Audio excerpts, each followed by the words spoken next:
Good morning to the participants from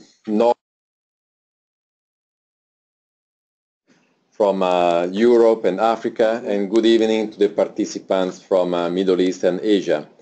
Welcome to the webinar on the good practices for integrating gender equality and human rights in evaluation.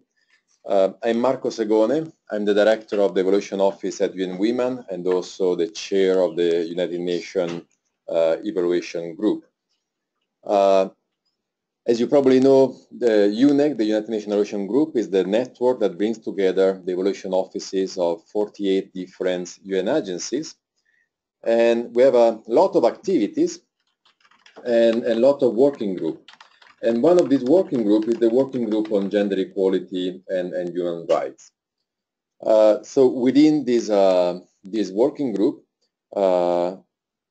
the publication on good practices for integrating gender equality and human rights in evaluation has been produced. But this is only one activity among many others.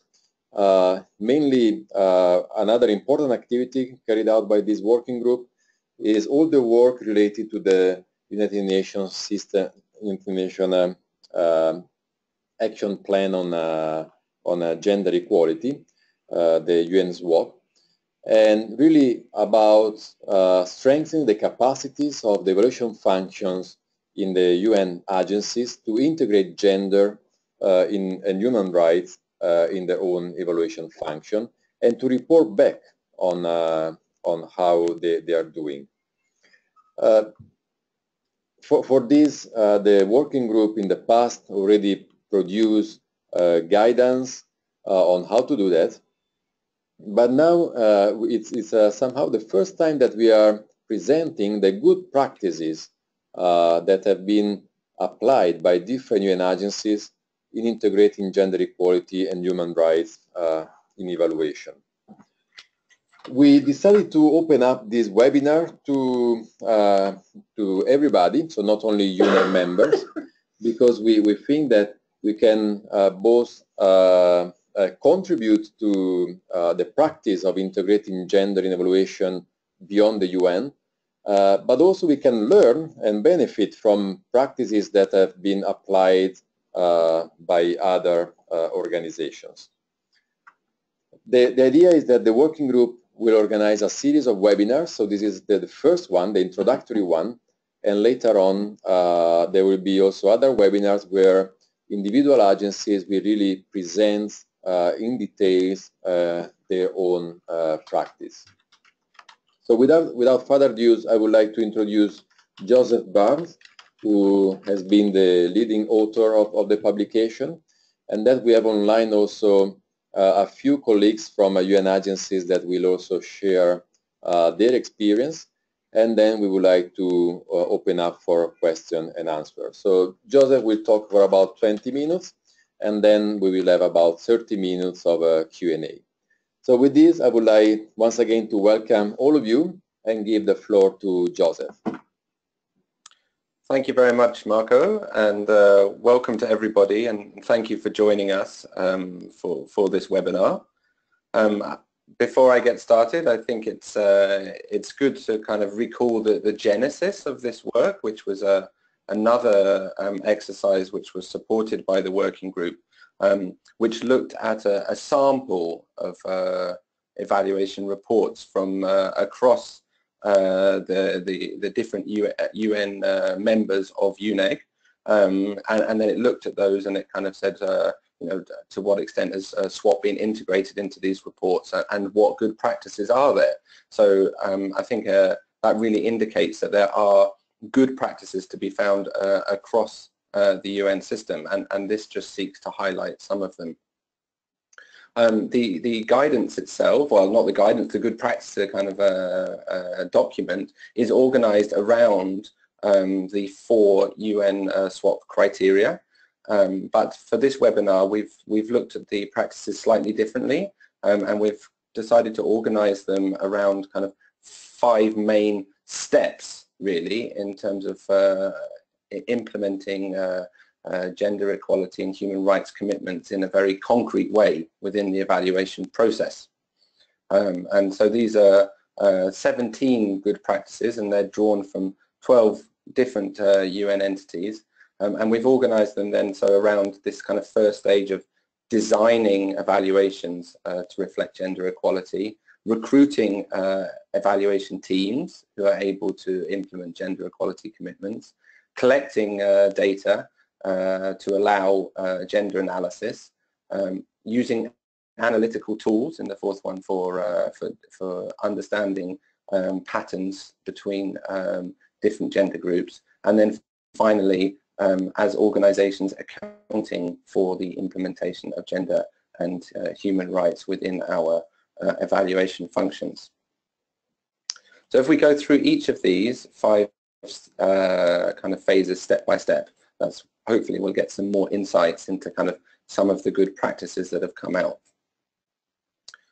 So the first step then, designing for gender. So if we looked at the evaluation reports and the organizational practices that kind of rated well on the UN SWOP kind of performance criteria, performance indicator, we noticed patterns in some good practices. So terms of reference for evaluations very clearly specified that the methods for both collection and analysis needed to bring out human rights and gender equality issues.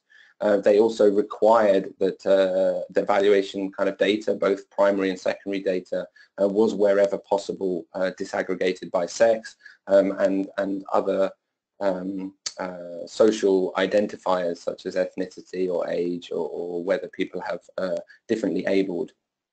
And then another good practice was that we saw that gender equality was not kind of sidelined into its own little standalone silo within an evaluation, but it was integrated across criteria. More is better, but you know that at least 2 criteria were associated with the better performing reports. And that stakeholder analysis was also undertaken at the beginning of the process to kind of make sure that there was an inclusive representation of informants and participants within the evaluation. So some concrete examples of where that's kind of manifested itself really, both within organizational systems and within reports. We see that, so that UNEP, for example, has instigated this specific requirement that all of terms of references must include specific questions around gender equality and human rights, and also to encourage terms of reference to highlight that evaluations should explore the intersection between environmental issues and the gender dynamics within that. The next kind of example comes from UN Women evaluation, where quite frequently we see gender equality integrated into, for example, into effectiveness and often into relevance. But this particular example really highlighted gender equality within the efficiency criteria and looked at the extent to which project outputs and inputs were being equitably distributed across different target groups. And here's an example really of how, you know, RBM tools, which we draw on during the evaluation process, they link expenditure to results, but we can also take that further and say, can we link expenditure to results to target populations? Therefore, can we see how different amounts of resource are reaching different groups? And then finally, an example from UNCDF, where the evaluators had a very large amount of kind of micro level data, and it would have been very easy to kind of to do gender analysis within that through disaggregation.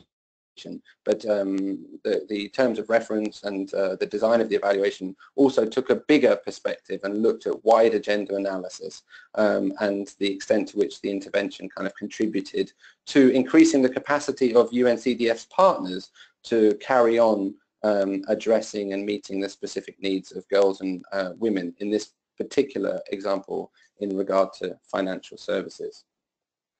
So if we elaborate on one of the kind of examples of this in kind of practice, we can look to International Labour Organization and the evaluation office there, who have gone through systematically with the gender branch of ILO to look at each piece of guidance. So for example, around the terms of reference, around the evaluation report, around the management response, to ensure that gender equality and human rights are fully integrated within the guidance that's given both to evaluation managers and to evaluation teams. And here you'll see the example that I've pulled up of giving guidance about how to integrate gender equality into the 5 UNEG evaluation criteria. And that's important, as kind of highlighted, because often there's uncertainty, for example, about how to include gender equality into efficiency. So that's a great resource to pull on. The next step is in terms of recruiting teams with gender equality expertise. And we've really kind of noticed some patterns where, terms of reference need to define an expectation of a certain level of knowledge and experience around gender equality and human rights within them. But those then also need to kind of be put into practice, and then we need to have teams who are recruited based on that. Of course, within evaluation generally, it's great to have triangulation between evaluators, or an evaluation team of at least 2 individuals. But we've also noticed through the conversations that we had that it's good to have triangulation between people with gender equality and human rights expertise within the evaluation team. So if we take the example that was from IFAD, that an evaluation done in Nigeria, this recognized that, of course, Nigeria is not a homogeneous kind of country, that it's got very diverse areas. And so within the evaluation, which was led by the IFAD team but had national consultants, there were 2 national consultants from different parts of Nigeria, both with gender equality and human rights expertise. And that allowed a lot of discussions to take place, really, about contextualizing the commitments to gender equality within a very diverse context. Another example, a kind of a concrete example of this being put into action, was within a real-time evaluation that was done of the humanitarian response to the crisis in South Sudan. And this kind of sought to address participation and analysis of the views of communities, of women and men, of girls and boys in communities, but in a very rapid way, so that this information could get back up to decision makers. And in this case, they had a dedicated team member that went around focused on community level consultations. This example that I pulled out here is the example from Nigeria, from IFAD, and you'll see here from the screen in terms of the kind of findings that allows the evaluation to bring out. So if we go to the bottom of the example there, that the evaluation reported that women were to be the main beneficiaries of the program in the intention, and that they were targeted through the participatory approach, but that this approach has actually been less effective in transforming power relations and addressing issues of inequality within communities. So really kind of going beyond the program documents and taking gender analysis deeper. The next step we have is in collecting data that allows gender analysis. And here there's some kind of recognized good practices that we have gender responsive indicators across the evaluation matrix wherever possible, and that's really best, although it's good to have standalone questions, even criteria and indicators, that also gender equality and human rights needs to be mainstreamed throughout the evaluation matrix wherever it's relevant to do so. And really the best reports kind of provide specific and concrete details within them about how the methods and tools were then designed to answer these questions in a gender responsive way and to maximize inclusion, for example. So some examples that we have coming out of the UN system is, for example, from WFP, which was looking at the Syrian response. And there was a blend of quantitative and qualitative indicators throughout the evaluation matrix. Now these were kind of brought out in the wider analysis, but they were also presented in a standalone table to kind of talk about gender equality and human rights specifically. And then the quantitative indicators were triangulated against the qualitative kind of outcome data through also disaggregating, for example, information from interviewees. That there's not always a large set of existing data available, and we kind of quite frequently see in evaluation reports that evaluation teams were like, well, we wanted to examine gender, but the M&E system didn't collect data on it. And some reports have kind of found a way to address this where there are existing thematic, so in the case of WHO, health-related indicators that also contain data in them around sex in this case. So, for example, around nutrition indicators within one particular evaluation that was looking at sub-Saharan Africa, that the team was able to go into the nutrition data and to bring out data on sex linked to nutrition status, and then to triangulate that against specific interviews that were taken, that were conducted as part of the evaluation process. And then finally, kind of similar to this, but not drawing on RBM data and not looking at primary data, but using administrative data from program management. So in the case of the UNCDF program, there was information about lender data that was already collected, and the terms of reference included a requirement for an evaluator with the expertise to kind of go into this administrative data and to mine it to try to draw out gender analysis. So, for example, the difference experience, the performance of loans around different borrowers regarding where they lived, what their sex is, what their family status is, and so on and so forth. So we have multiple types of indicator that we can use during the evaluation process to collect data that will allow us to undertake gender analysis. And the kind of the classic and the basic one is that we just have gender disaggregated indicators, right? So that we collect a performance indicator, and we make sure that when we collect it, we also record the sex or the other social identifiers of the person or the group to which it corresponds. Then we have gender-specific indicators. So these are different. These collect data that might be relevant only to a specific gender group. So, for example, it might be around menstruation, for example, and the availability of sanitary products only will apply to adolescent girls and women in this case. Then we have gender distributive indicators. So this is looking at the proportion between different gender groups of an intervention or an outcome. So the could be the classic one would be like the ratio of girls to boys in a school, or it could be the representation of women elected representatives within a political body. And then finally, there's this fourth type of indicator, so these gender transformative indicators. These are kind of looking underneath at these kind of social and cultural patterns and relationships, and what the drivers and the underlying conditions of gender inequality are, and whether those kind of structural inequalities have been addressed through a program or not.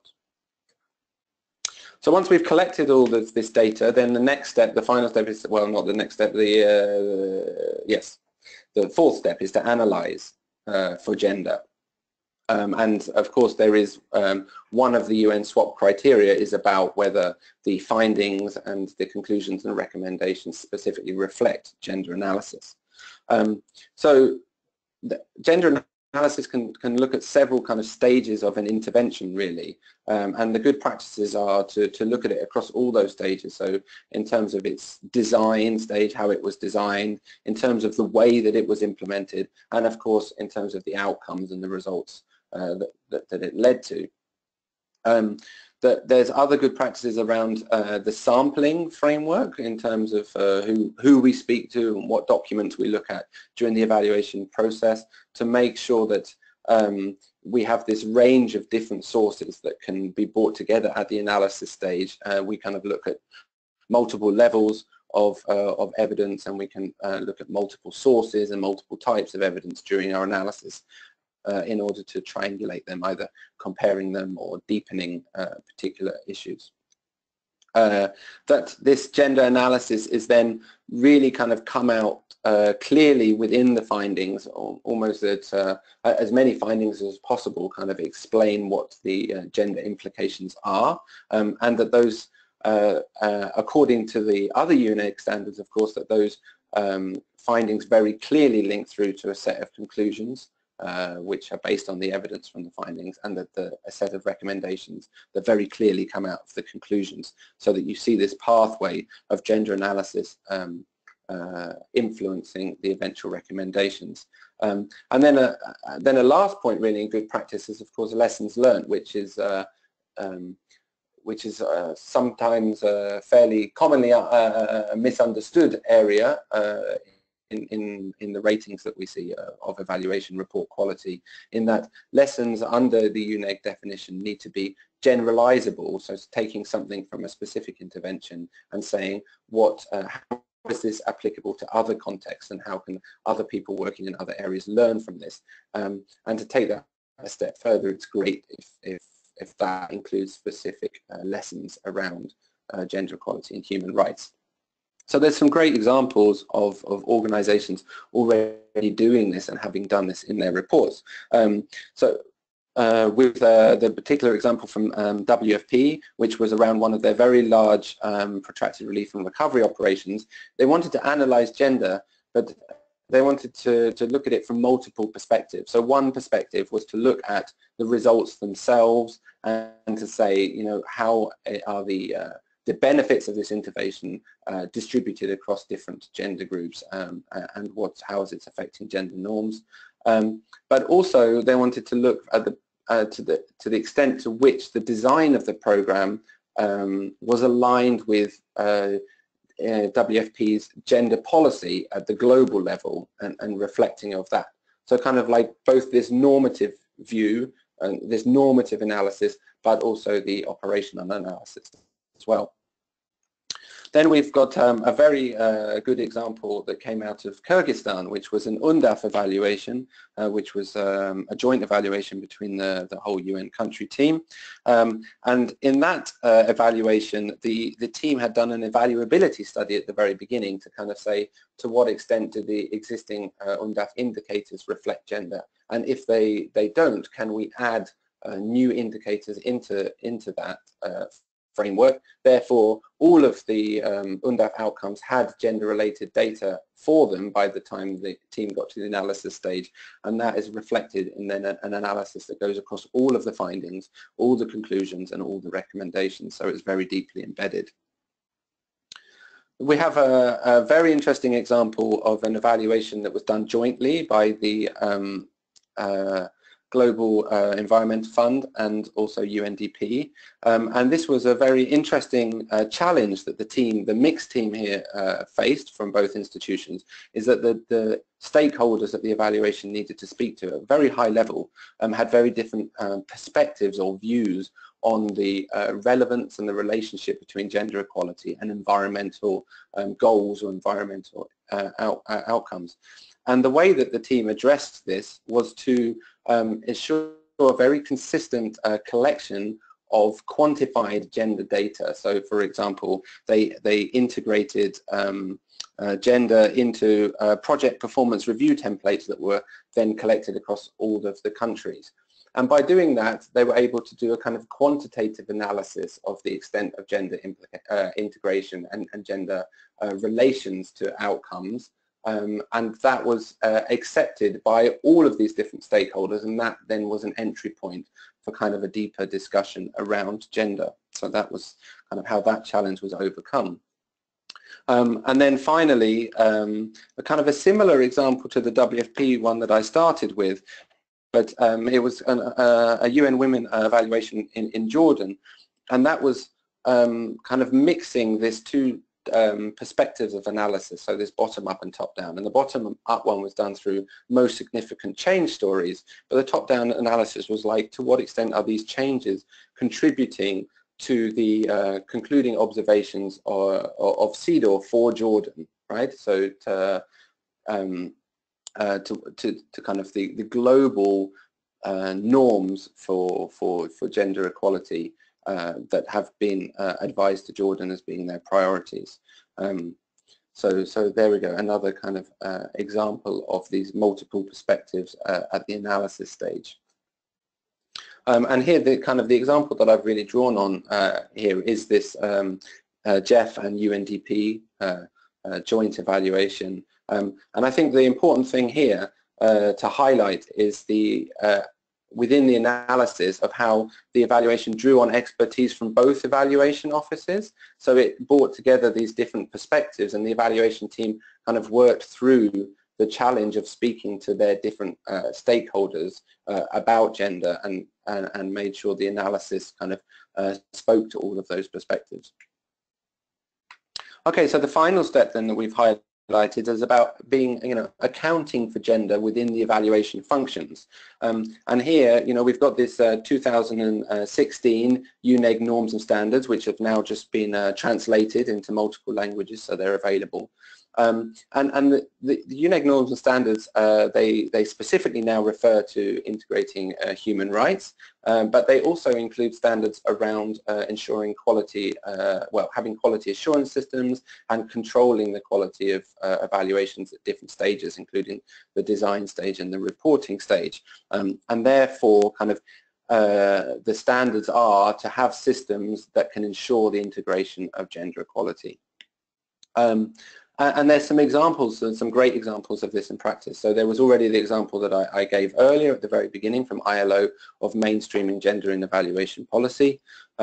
There was an example that came out of an UNCTAD evaluation, and that's where the evaluation looked at the kind of the institutional requirements within the organization itself that would be needed to effectively support member states to implement gender mainstreaming and gender norms. And this is a very kind of a relevant perspective given the 2030 agenda and the commitment to national leadership of the Sustainable Development Goals. So looking at what it takes not just to be accountable for gender equality within our own institutions, but how we can support other national institutions through the evaluation function to do that.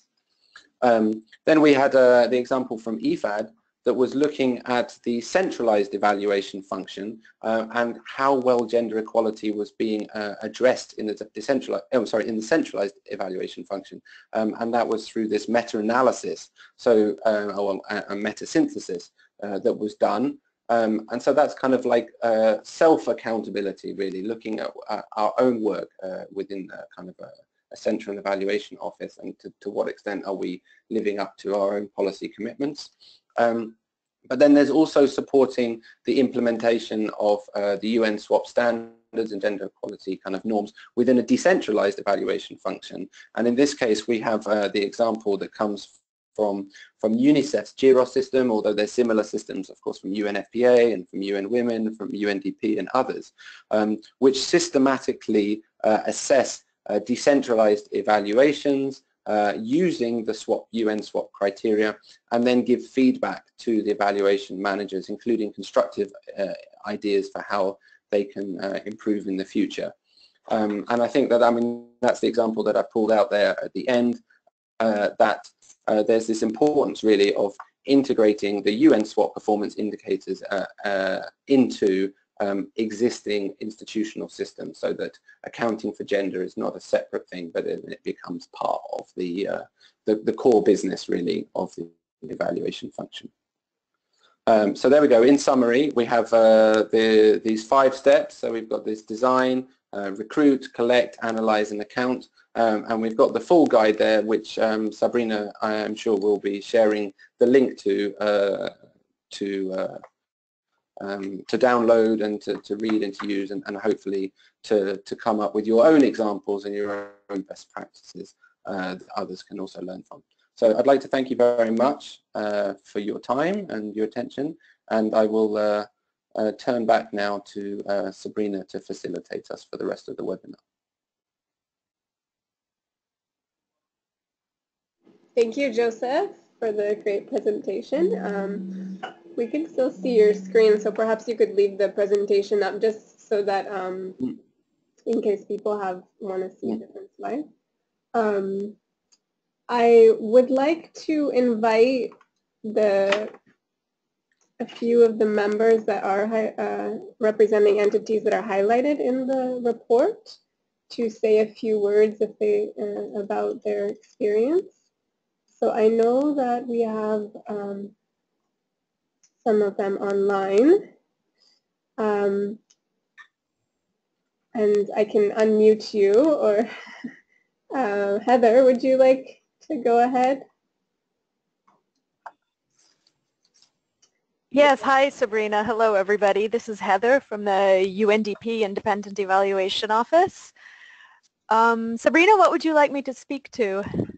So since the GEF joint evaluation was highlighted in the presentation, maybe you could talk about any of the challenges you had to implementing the particular method that you used. I know that it is from the presentation, it seems like it was quite a political decision to try and communicate better the information. So maybe you could talk about the impetus for why. So just very briefly, if you have anything else you wanted to add, but if not, then we can also move on. Okay. I think the fact that this was a joint evaluation is interesting. I would say it was the strength of the evaluation and probably the greatest challenge during the actual conduct of the evaluation, because as Joseph captured, we were speaking to a wide range of policymakers both on the Global Evaluation Fund side and on the UNDP side. And the evaluation, we were requested to answer a lot of different questions, and many of them were at a strategic level, design and future directions of the small grants program. And so not everybody involved saw the interest in delving into the questions of livelihoods, contributions to gender equality, and to the reduction of other forms of inequality. And so while I think we were able to do a pretty good job of integrating these different questions into all of our data collection methods, we did have to keep fighting to keep that section in the report at the end, because we were requested to produce a report of only 50 pages answering a lot of complex questions. But we were able to keep the information in there, and we were very pleased to see that this was seen as a good practice. I think one of the challenges, well, no, we had lots of challenges. One of the challenges was having enough expertise throughout the process. I think it would have been, if I were to do this again, I think I would like to get a gender specialist in to help us even frame the terms of reference. We sort of stuck gender in there, but then we had to figure out what we thought we wanted to do to then be able to hire some expertise to help us carry it out. It would have been good to have more right at the outset. Another challenge was on the ground. We needed both this expertise in the environment field to assess whether or not individual interventions were contributing to environmental benefits, and looking at the social side. And so not every team member had necessarily the same balance of skills when they were on the ground doing these assessments. We would have loved to have had 2 people on the ground in each country, but we had our resource limitations. And finally, we weren't able to really get we were able to assess the degree to which these questions are integrated into the program and to look at some results, but we weren't able to get enough data to really contribute to the discussion of, does integrating gender equality into an environment program produce even better environmental benefits? We believe it does, but we weren't able to actually gather evidence on that aspect. So I don't know if that is enough. Great, thank you, yeah, for the contribution, and hopefully we'll be able to move in that direction, that we can be able to make the linkage. So we'll look out for more evaluations on that topic. Thanks a lot, Heather. My pleasure.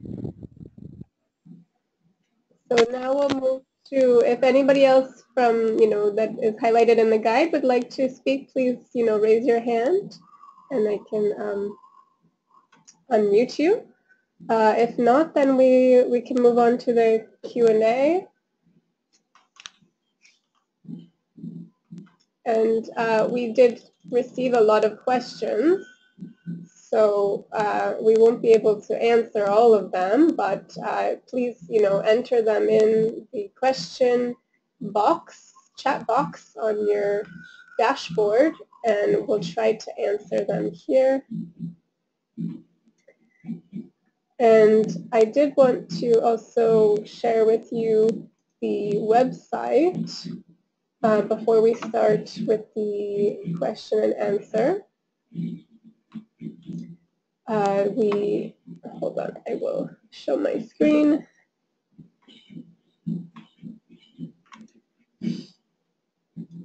We have the document on the UNEG website.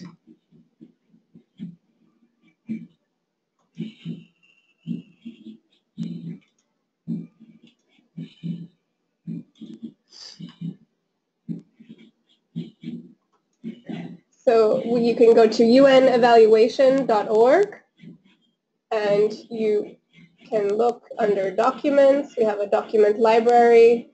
You can search for gender equality or human rights, and this page will come up. We have several documents. We have the guidance on integrating human rights and gender equality and evaluation, and also the shorter intro guide that was developed prior to the more in-depth guide. And then this, the good practices can be found on this page at the bottom. Right now it's an older version actually, so we will be uploading a new version that has just very few minor changes. So we will move back to answering questions if Joseph is ready. And I will also look for hands that are raised.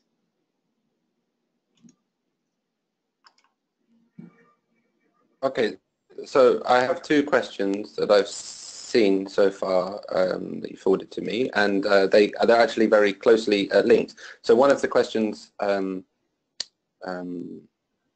I have got here is about the presentation focused quite a lot on gender equality and highlighted less human rights, and can I give some examples of that? And then there was another question around the mixing the bottom-up and the top-down analysis, and kind of how does that support gender equality? So I think that the kind of the answers to both of those are similar, and we can look at the example that I gave from the UN Women evaluation that was done in Jordan of the ICT system. Firstly, I acknowledge that we focus quite a lot on gender equality, and that's because the departure point for this work was looking at the UN SWOT evaluation performance indicator and the criteria, which are largely, of course, focused around gender equality. And so kind of that being the genesis, that's kind of the main focus of the work. But in terms of the human rights and integrating human rights, I think that there's a human rights-based approach, perhaps we would say. I think that this example from Jordan kind of gives us some clues on how to do that.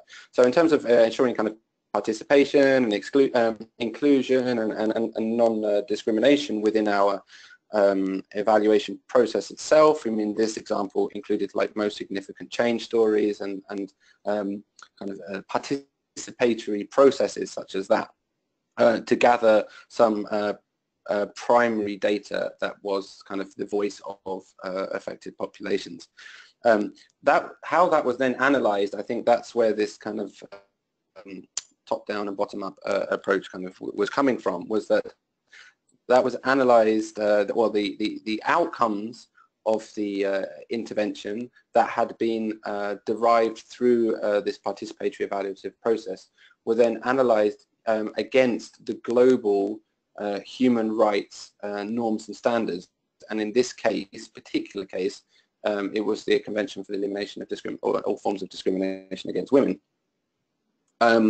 So I think that in a sense that these two things, that's the two entry points for human rights. Well, there's three entry points, right? The first one is whether the evaluation looks at if the intervention was implemented using a human rights-based approach. The second one would be if the intervention contributed to global human rights norms and standards or regional norms and rights needs, norms and standards.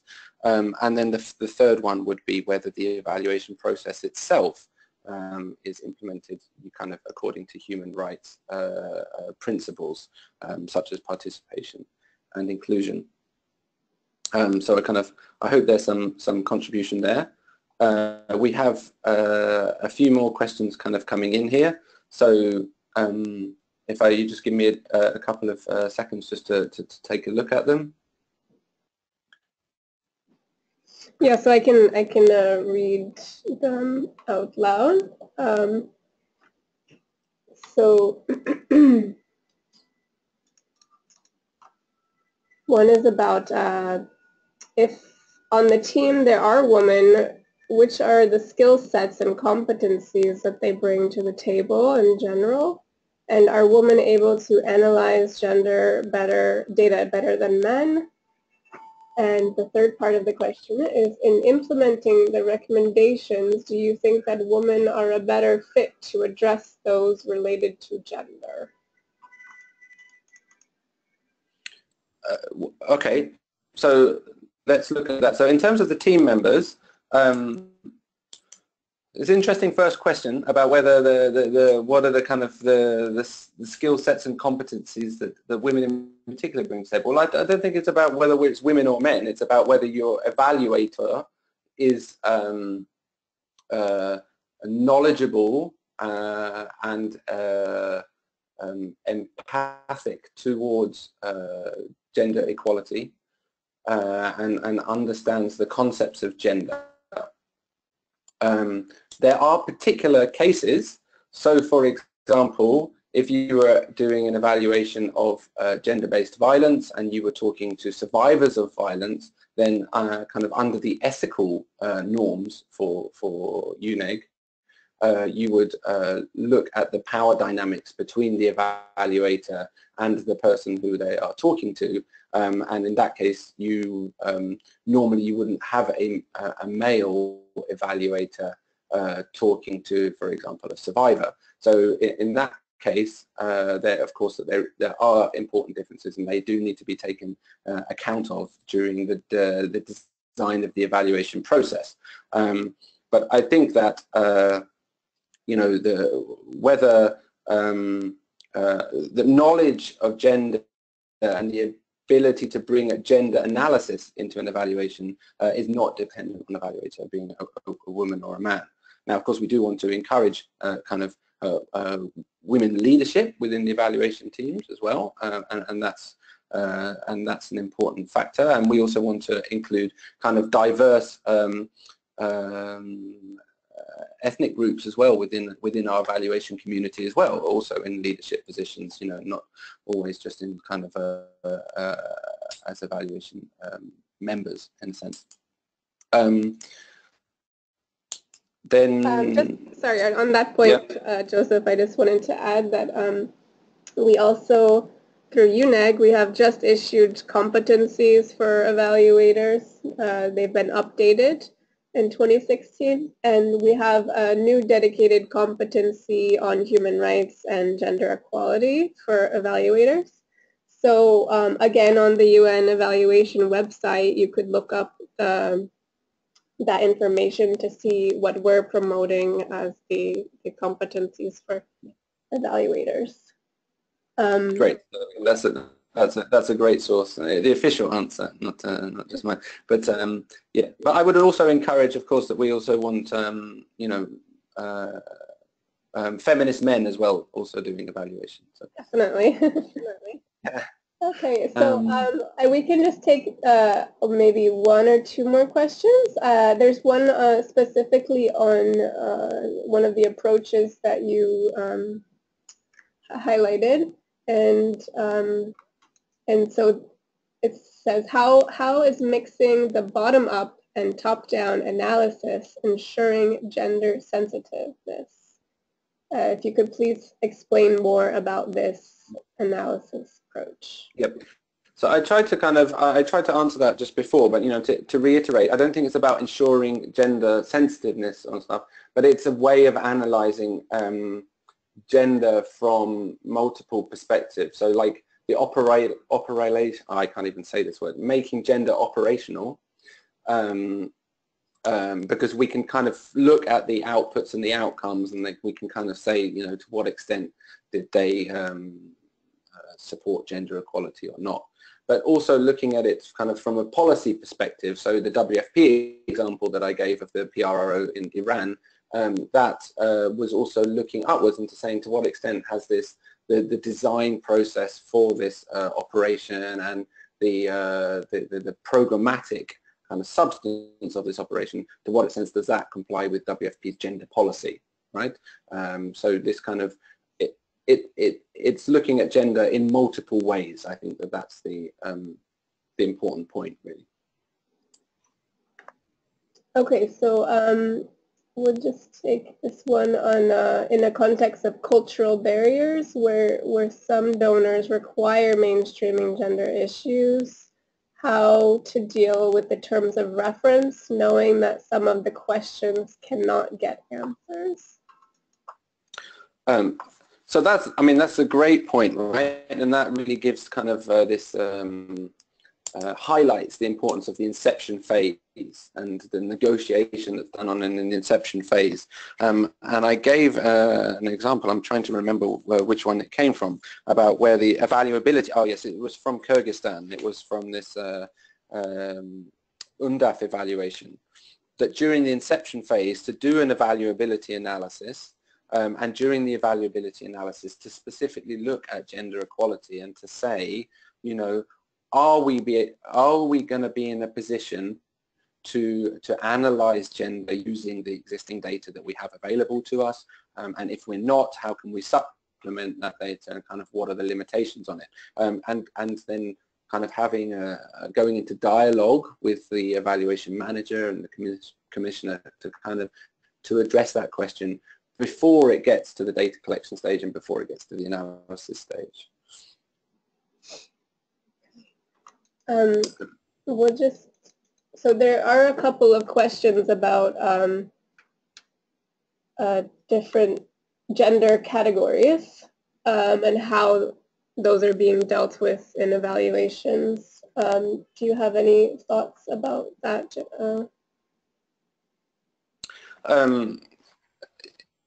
Yeah, so there are some examples of the reports. I mean, in general, I guess it's at the stage where is whatever is kind of contextually appropriate, and we're trying to kind of move everything forward kind of a step by step, right? So, but some evaluation reports kind of go beyond others in terms of disaggregation along multiple kind of intersectional entities, right? So I think coming to mind some good examples from the UN Capital Development Fund, where they're looking at the lenders involved in the work that they're doing with MasterCard from multiple perspectives in terms of that, whether, you know, like male-female identities, in terms of rural-urban identities, and to kind of say in terms of like youth identities and so on and so forth, and to say, you know, how do these combine in different ways to have different performance stories for the loans that they're giving.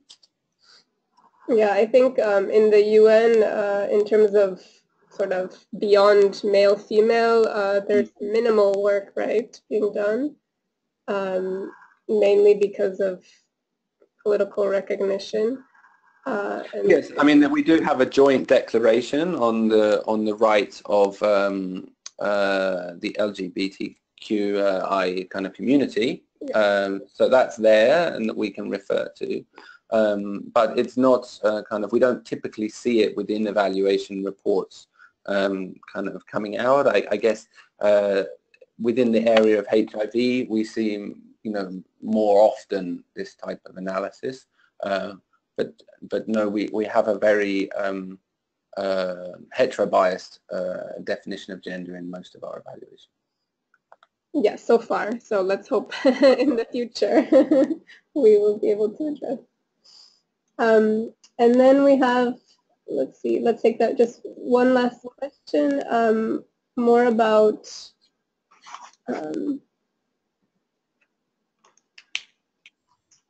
linking these good practices with programming good practices or program planning processes. Do you feel that these best practices for integrating gender equality in evaluation could be complemented by best practices for integrating gender equality in our program planning processes? Do I feel that? Yes. I mean, I think the question goes beyond the scope of this particular kind of piece of work that we've done, but ultimately utility is one of the three key criteria of an evaluation function within the UN system, right? We have independence, credibility, and utility. So the very point is that this this evaluative knowledge is cycled back into the program planning process. And then it becomes, I guess, from what we've seen, as a point of negotiating between an evaluation function and a programming function about how that relationship happens, right, in each and every entity. But I guess I feel that's very much the aim. It'd be very interesting. I mean, if Marco's still on the line, to also hear his perspective from the head of UNEG on that. He had to run to another meeting, unfortunately. Yeah. Okay, well, this pretty much covers all of the questions. Thank you so much to everybody for the great questions. There are a few that we won't be able to cover, but we will have, hopefully, so we're planning to have a series of webinars, and we will be highlighting each or a couple of the entities of these evaluations in more depth. So you would be able to engage with the evaluation managers and learning about how they applied the different approaches and any challenges, opportunities, lessons learned for future evaluations. So we hope that you stay tuned, and thanks again for your active participation and great questions. And we will be in touch, so look out for announcements about the next webinars coming up in the summer. And also, again, please visit the unevaluation.org website to access the Good Practices Guide and also other guidance documents that are available there on integrating gender equality and human rights in evaluation. Thanks very much, Joseph. We really appreciate your excellent work and presentation. It's very clear. And we'll be in touch. Thank you. Thank you, everybody.